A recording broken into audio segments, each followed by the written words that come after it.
Aujourd'hui, nous allons faire un chou chantilly par la confrérie des chevaliers fouetteurs de crème chantilly. Nous avons la vocation de la tradition d'une crème chantilly fouettée à la main. Donc pour faire une vraie crème chantilly, il vous faut 3 éléments. Le cul de poule, le fouet et la crème. En dessous de 35%, en dessous ça ne monte pas.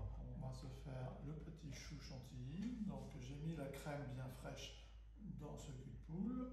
Je prends mon fouet de la main droite et on va monter cette crème. Donc la première étape de la crème, c'est de l'aérer, d'intégrer de l'air.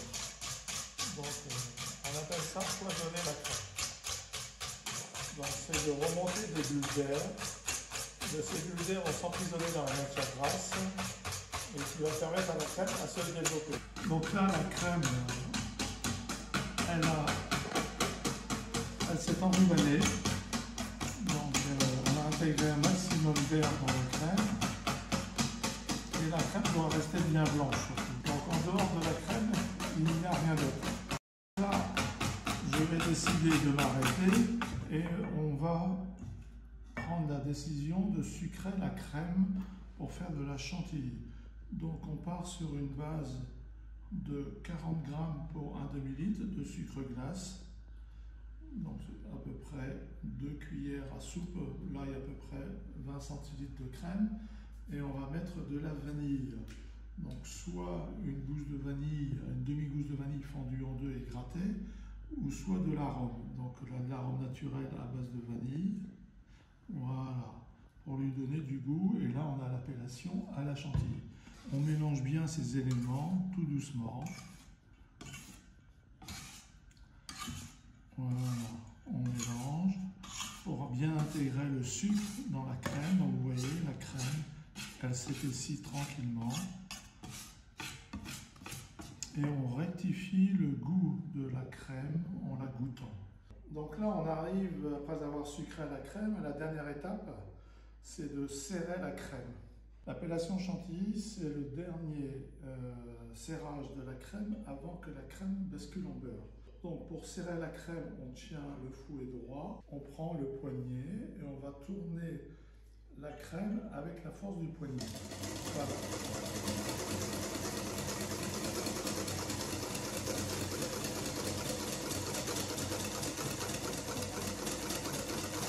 Et là, on y va très vite.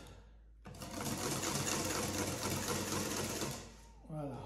Là, ma crème est montée, elle est en chantilly. Pour voir si la crème est conforme, donc il faut 3 choses. Il faut que le fouet tienne tout seul au milieu du cul de poule, que la crème fasse le bec au bout du fouet et qu'elle tienne en boule. Et la troisième chose, c'est qu'on puisse retourner le cul de poule au-dessus et le tenir 4 secondes. Et là, vous avez votre crème chantilly. Donc après, on utilise la corne pour corner la crème.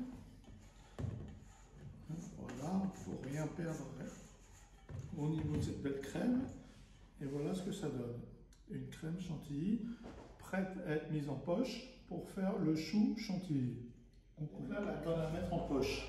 Pour la mettre en poche, je prends une poche avec une douille, une corde et je mets la crème dans cette poche délicatement.